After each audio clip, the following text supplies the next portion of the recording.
Park Duha stared at his reflection in the smooth metal wall of the Galactic Research Institute. His dark eyes looked tired, and his normally neat black hair was messy from running his hands through it too many times. He straightened his white research coat and took a deep breath. Today was another day of facing the looks, the whispers, the mockery. The elevator hummed as it carried him to the 157th floor of the massive tower. When the doors opened, he stepped into a world that still felt alien to him, even after 5 years of working here. Creatures of all shapes and sizes moved through the corridors. Some floated, others crawled, and many walked on various numbers of legs. Ah, if it isn't the Primitive's pet project. The voice came from behind him, smooth and dripping with false politeness. Duha didn't need to turn around to know it was Keel, his tyranny supervisor. The tall, blue-skinned alien glided forward on his hover platform, his 4 arms moving in the complex patterns that marked tyranny speech. "Good morning, Senior Researcher Keel," Duha said politely, keeping his voice steady. He clutched his data pad tighter, knowing what was coming next. "I reviewed your latest proposal." Keel's silver eyes glittered with amusement. "Looking for ancient civilizations in human ruins again. How quaint." Other researchers in the hallway stopped to watch, their various appendages twitching with barely hidden entertainment. "The energy readings from the Southeast Asian region are unlike anything we've seen before," Duha explained, pulling up his research data. "If you look at these patterns—" "Young one," Keel interrupted, his tone now that of a teacher speaking to a very slow child. "Your species only learned to break atmosphere a century ago. The idea that humans could have any connection to ancient civilizations is, frankly, laughable. Perhaps you should focus on more appropriate research for your kind's level of development." The watching aliens made sounds that their universal translators converted to laughter. A group of young tyranny researchers floated past, their skin patterns flashing in what Duha had learned was their expression of mockery. "With respect, Senior Researcher," Duha said, fighting to keep his voice professional. "Science is about following evidence, not assumptions. These ratings are clearly equipment malfunctions," Keel said firmly. "Your primitive human technology must be acting up again. I suggest you recalibrate your instruments and focus on documenting your own species' simple history. That's what humans and archaeologists are for, after all." Duha watched as Keel glided away, the other aliens dispersing with him. He stood alone in the now empty hallway, his hands shaking slightly with suppressed frustration. 5 years of this. 5 years of being treated like a child playing with toys too advanced for him to understand. In his office, one of the smallest in the institute, Duha sat down heavily in his chair. The walls were covered with maps and data readings from his research sites across Earth. His latest findings from Vietnam glowed on the main screen, showing energy patterns that made his heart race every time he looked at them. They were real. He knew they were real. His computer chimed with an incoming message. He expected another rejection notice from the research committee, but instead, a name he didn't recognize popped up. Kim Soo-jae, Quantum Physics Division. "Dear Dr. Park," the message read, "I've been following your research with great interest. Those energy signatures you found. I've seen similar patterns in my theoretical work on ancient technology. Would you be interested in meeting to discuss this further? Some of us still believe in following the evidence wherever it leads." Duha sat up straighter, a smile spreading across his face for the first time that day. He began typing his reply, hope rekindling in his chest. Maybe, just maybe, he wasn't as alone as he thought. Out in the corridor, he could hear more tyranny researchers passing by, their translator-converted laughter echoing through his door. Let them laugh, he thought. The evidence was there, hidden in the jungles of Earth, waiting to be found. And he was going to find it, no matter what anyone thought of his primitive human origins. He looked at the detailed scans from Vietnam one more time. Something was out there, something that would change everything. He could feel it. Kim Soo-jae's laboratory was different from what Duha had expected. Unlike the grand, gleaming labs of the Terrani researchers, her space was small and packed with Earth-made equipment. Screens covered the walls, showing complex energy patterns that looked remarkably similar to his findings. "You're right about the readings," Suji said without looking up from her computer. Her short black hair was held back by simple clips, and her lab coat had seen better days. They matched theoretical patterns for ancient power sources, the kind that shouldn't exist on Earth. Duha placed his datapad on her desk. "The Terrani say it's just broken equipment." Suji finally looked up, her dark eyes sharp with intelligence. "The Terrani think everything human-made is broken. But look at this." She pulled up two images side by side. One was Duha's scan from Vietnam. The other was a theoretical model she had created.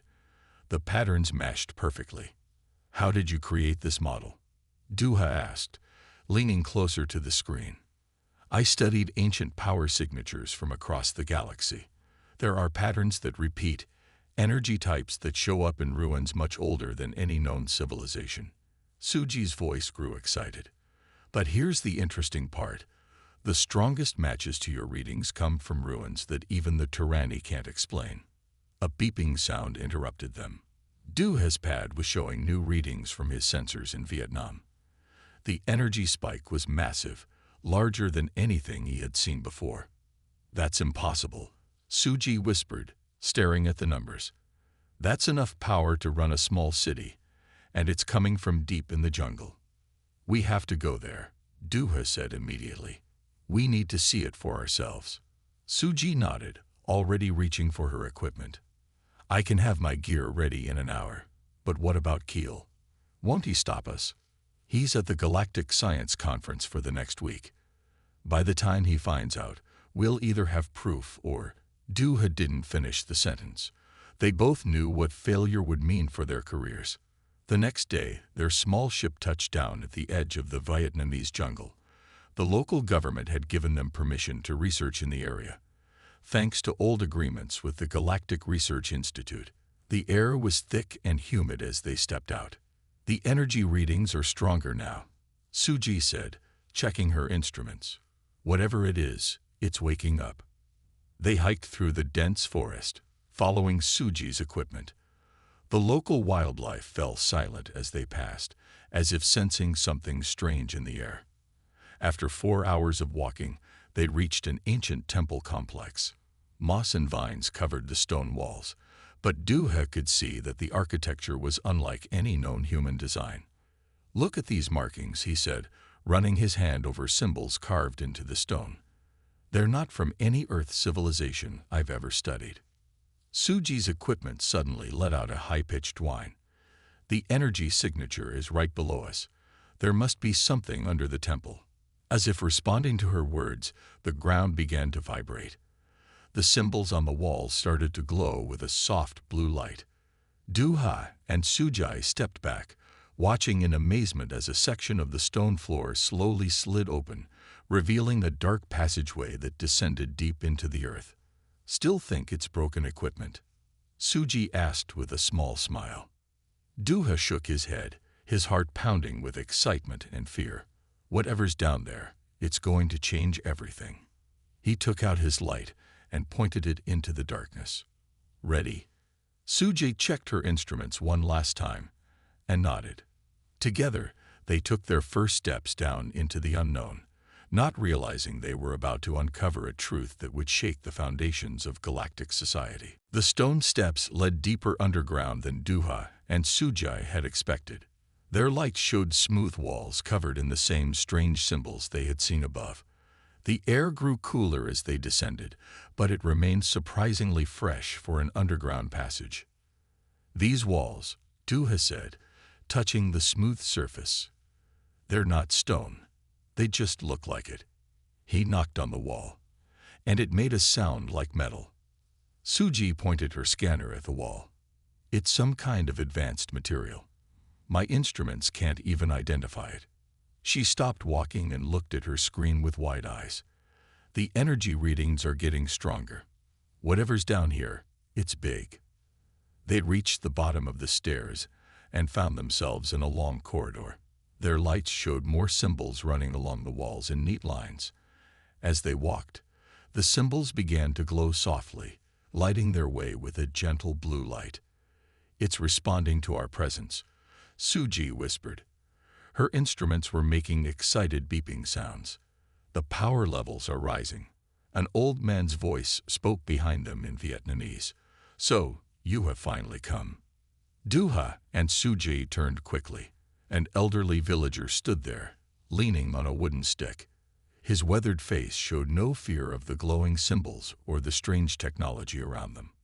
"My family has watched this place for generations," the old man said in careful English. "We knew someday the right people would come." He looked at them with wise eyes. "Our stories tell of the sky warriors who once protected Earth. They left this place for us to guard until their children returned." "Sky warriors?" Duha asked, his scientific mind racing with possibilities. "What do you mean?" The old man smiled.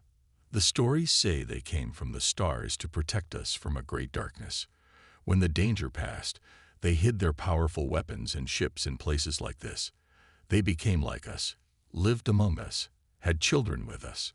He looked at Duha and Suji meaningfully. "Their blood runs in some of us still." Suji's scanner suddenly let out a loud alarm. The walls around them hummed with power, and more symbols began to glow. At the end of the corridor, a massive door slowly began to open. "The Guardians recognized their own," the old man said quietly. "Go, see what your ancestors left for you to find." Duha and Suji walked toward the opening door. The space beyond was dark, but they could feel cool air flowing out. Their lights showed the edge of something massive, something that made both scientists stop in amazement. "That's impossible," Suji breathed, her scanner forgotten in her hand. The room beyond was enormous, larger than any man-made cave should be. Their lights caught glimpses of smooth metal surfaces and elegant curves. As they watched, more symbols began to glow, slowly revealing what lay within. It was a ship. A massive ship that looked nothing like the curved organic shapes of Tyranny vessels or the blocky functional designs of current human spacecraft. This ship looked both ancient and advanced, its hull covered in the same symbols that lined the walls. "The stories were true," the old man said from behind them. "The Sky Warriors did not forget Earth. They became Earth. And now their children have returned." A new sound filled the air, a deep hum that they could feel in their bones.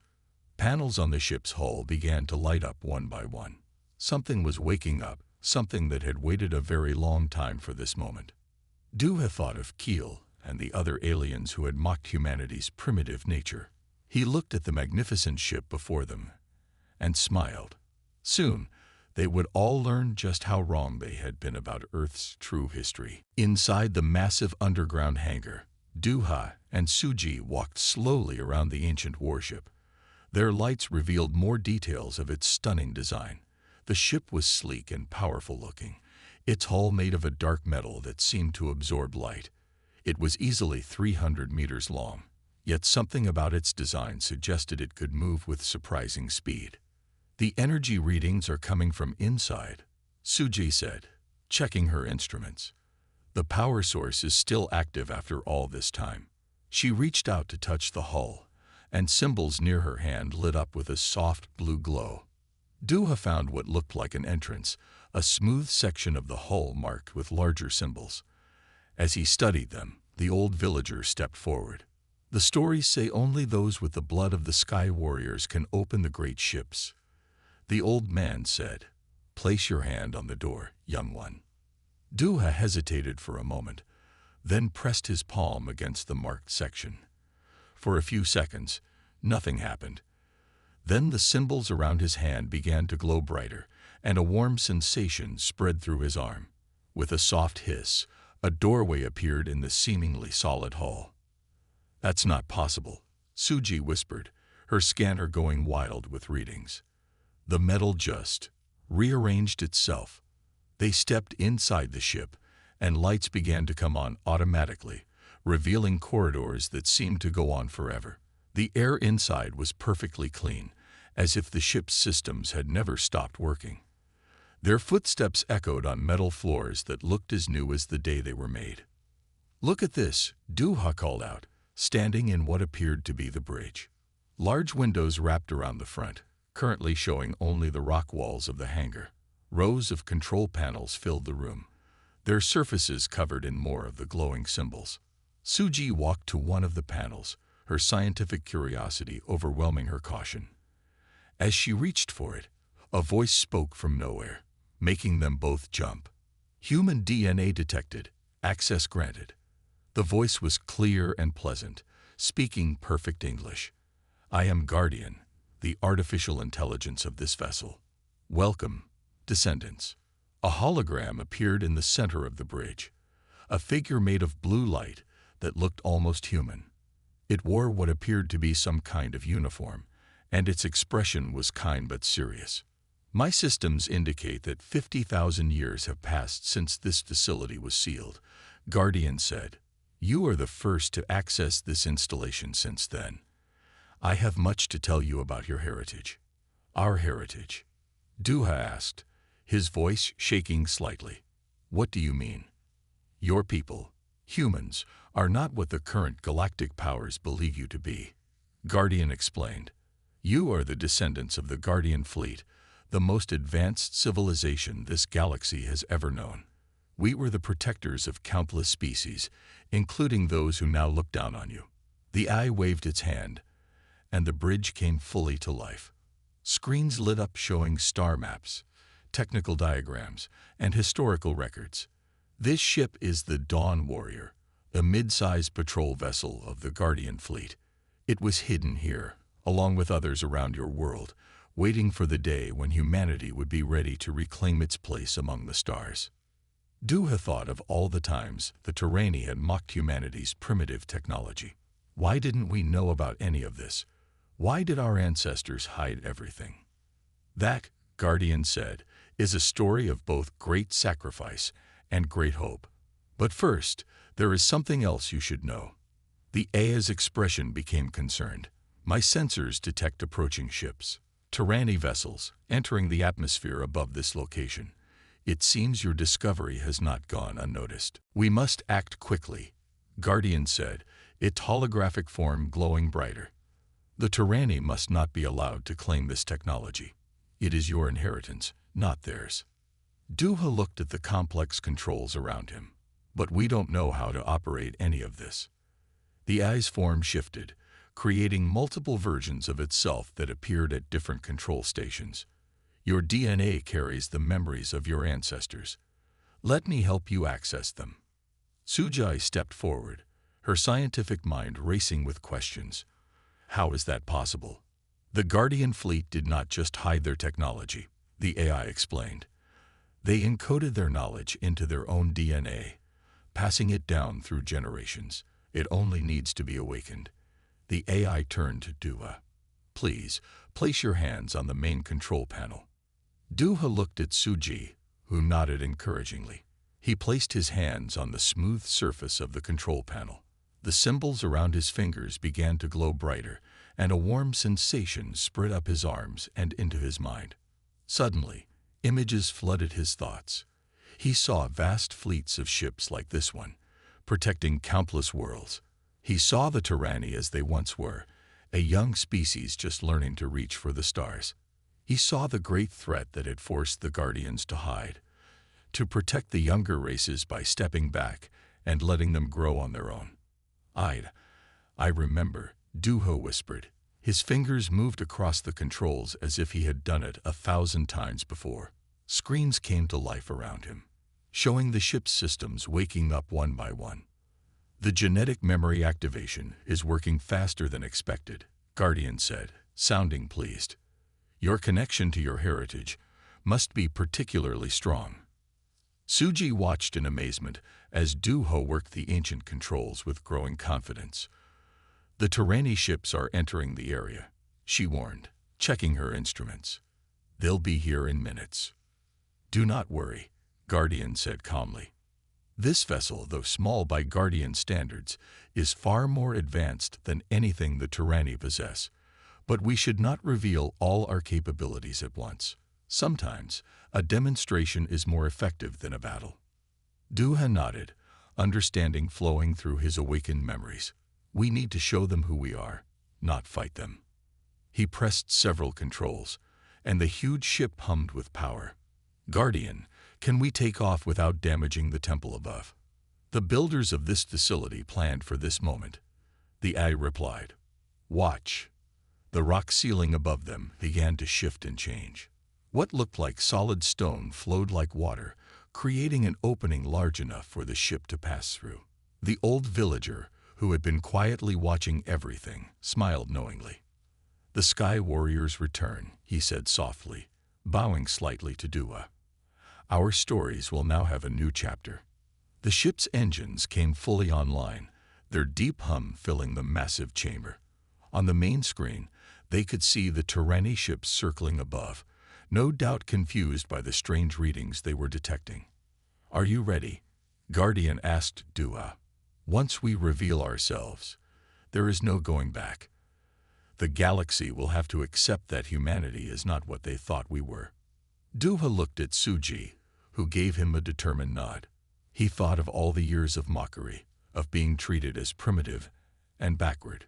But there was no anger in him now, only a deep sense of purpose. We're ready, he said firmly. It's time for the truth to come out. The ancient warship began to rise, its powerful engines barely making a sound. The Dawn Warrior was about to fly again, and with it, humanity's true place in the galaxy would finally be revealed. The Dawn Warrior rose through the opening in the earth, its ancient hull gleaming in the sunlight for the first time in 50,000 years. Above them, 3 Tyranny research vessels hovered in formation, their organic-looking shapes a stark contrast to the sleek lines of the Guardian ship. Incoming transmission, Guardian announced. It appears to be Senior Researcher Keel. Duha took a deep breath. Put him through. Keel's image appeared on the main screen. The Tyranny researcher's usual confident expression changed to shock when he saw Duha at the controls of the clearly advanced vessel. What is the meaning of this? Keel demanded, his 4 arms moving in agitated patterns. How did you access this technology? This is clearly beyond human capability. No, Keel, Duha said calmly. This is exactly what humans are capable of. This ship is our heritage. The Guardian fleet was human. Keel's silver eyes widened. Impossible. The Guardian fleet is a myth, stories told to children. And even if they were real, they were surely not primitive humans. Guardian's holographic form appeared next to Dua. I must correct your assumption, honored Tyranny.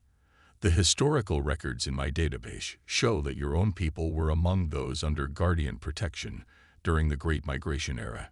Your civilization was in its early stages when the Guardians chose to hide their technology. The Tyranny researcher's skin paled to a lighter shade of blue. That cannot be true. Show me proof. As you wish. Guardian waved its hand, and a stream of historical images appeared on the shared view screen.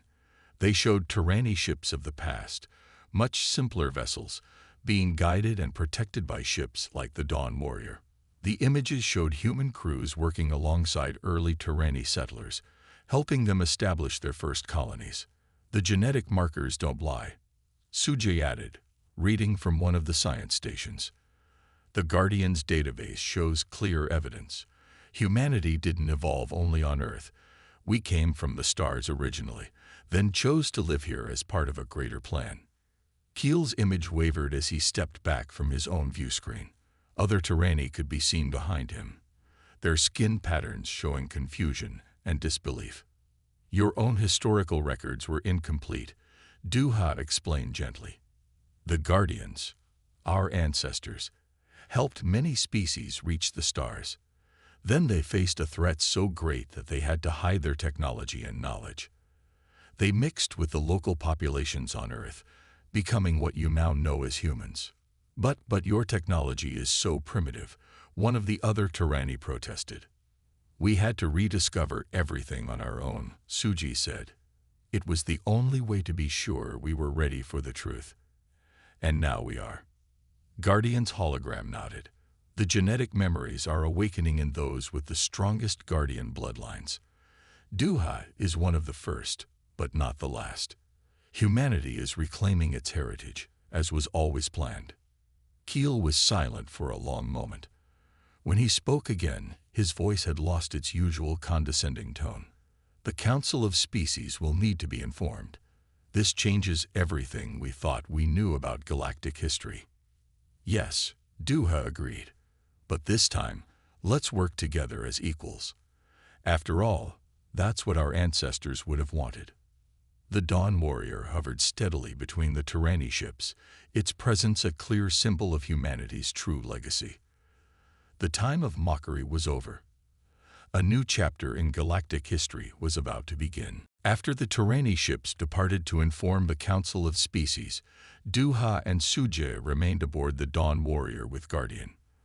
The AI began showing them more of the ship's capabilities and the true history of their people. Your ancestors made a difficult choice, Guardian explained as they stood on the bridge, watching historical records play on the main screen. They knew that simply giving advanced technology to younger civilizations would do more harm than good. The screen showed images of ancient Guardian ships protecting developing worlds from cosmic threats. They decided to hide their technology in catches like this one, Guardian continued. Then they merged with the local Earth population, knowing their descendants would one day rediscover their heritage naturally. Duha watched as the ship's computer revealed more hidden catches around the world. There are more ships like this one. 17 major installations worldwide, Guardian confirmed. Each contains different aspects of Guardian technology and knowledge. This vessel was meant to be found first, to help humanity understand its true nature. Sujai studied the technical readings on her station. The technology here is incredible. The power source alone could solve Earth's energy problems forever. That was part of the plan, Guardian said. The Guardians knew that humanity would face many challenges as it grew. They left solutions, but only for those who worked to discover them on their own. The main screen changed to show a star map of the galaxy. Thousands of points of light glowed, marking worlds that the Guardians had once protected. Your ancestors were not warriors by nature, Guardian explained. They were guardians in the truest sense. Protectors, teachers, guides. They used their power not to conquer, but to help others grow. Duha felt a deep sense of pride as he accessed more of the genetic memories flowing through his mind. There was a threat, wasn't there? Something that made them hide everything. Guardian's holographic form nodded solemnly. A danger from beyond the galaxy's edge. The Guardians knew it would return one day. That is why they hid their technology instead of destroying it. They knew humanity would need these tools when the threat returned. Sujai looked up from her readings. When will it return? The calculations suggest within the next century, Guardian said. But this time, humanity will not face it alone. The younger races have grown strong. Together, you will be ready. Duha thought about everything they had learned. We need to share this knowledge carefully. The world isn't ready for everything at once. Wise words, Guardian agreed. Your ancestors would be proud. You understand that power must be used responsibly. The ship's sensors suddenly detected new signals from around the world. Other hidden catches were beginning to activate. Guardian explained that Duha's awakening had triggered a cascade effect, calling out to others with strong Guardian bloodlines. More installations are awaiting discovery, Guardian said. Each will provide different pieces of humanity's legacy. But remember, the technology is not the most important inheritance. The wisdom to use it well, the desire to protect rather than dominate, these are your true legacy. Through the ship's windows, they could see the sun setting over the jungle. Tomorrow, the world would begin to change as news of their discovery spread. But tonight, aboard this ancient vessel, Duha and Suji felt the weight of both history and future on their shoulders. We have much work to do, Duha said, looking at the star map with new understanding. Their ancestors had been the guardians of the galaxy. Now it was time for humanity to take up that role once again, not as conquerors, but as protectors of all life among the stars. 1 month after the discovery of the Dawn Warrior, the world had changed more than anyone could have imagined. Duha stood at the main window of the Galactic Research Institute's Grand Meeting Hall, watching ships from dozens of worlds arrive for the historic gathering. "The Council of Species is ready to begin," Suju said, walking up beside him. She wore a formal uniform now, dark blue with silver trim, matching the one Duha wore. These were the colors of the Guardian fleet, restored after 50,000 years. Inside the meeting hall, representatives from every known spacefaring race sat in a great circle. The Tyranny delegation, led by Keel, sat quietly. The former senior researcher had been key in helping other species accept the truth about humanity's heritage. "The evidence is undeniable," Keel was saying to the assembly. "The genetic markers, the historical records, the technology itself, all prove that humanity descended from the Guardian fleet. We must accept that our understanding of galactic history was incomplete." Duha stepped forward to address the council. The genetic memories awakened by the Guardian AI gave him confidence as he spoke. In the past month, 17 major Guardian installations have been found on Earth. Each contains different pieces of our ancestors' legacy, but we do not wish to keep this knowledge to ourselves. Suji activated a holographic display in the center of the hall. It showed the threat that the Guardians had foreseen, a vast dark mass approaching from between the galaxies. Our ancestors hid their technology because they knew this danger would return. They wanted all species to develop their own strength, so that when the time came, we could face this threat together. The hall was silent as the council members studied the images. Finally, an elder Tyranny spoke. "We once mocked humans as primitive. Now we learn that they were our protectors, who chose to step aside so we could grow on our own. We owe humanity an apology and our gratitude." "No apologies are needed," Duha said firmly. "Our ancestors wanted the younger races to develop independently. They would be proud to see how far you have all come. Now it is time to work together as equals." Over the next several hours, plans were made. Guardian technology would be shared responsibly with all species. Joint research teams would study the ancient knowledge. The Guardian fleet would be rebuilt, not as a human force, but as a combined fleet with crews from all worlds. Later that evening, Duha stood on the bridge of the Dawn Warrior. Through the windows, he could see the lights of ships from a dozen worlds, their crews working together to understand the Guardian legacy. Suji worked at a console nearby, teaching a mixed group of human and alien scientists about the ship's systems. "Your ancestors would be proud," Guardian's hologram said, appearing beside him. "You have achieved exactly what they hoped for: unity without conquest, strength without dominance." Duha nodded, watching the stars. Somewhere out there, the darkness was approaching. But Earth and its allies would be ready. Humanity had found its place in the galaxy, not as conquerors or as primitives, but as they had always been meant to be, guardians of all life among the stars. The Dawn Warrior hummed softly around them, its ancient systems fully awakened after 50,000 years of sleep. Above Earth, ships of all species moved in harmony, preparing for both the challenges and opportunities ahead. A new age had begun, guided by the wisdom of the past and the hope of the future.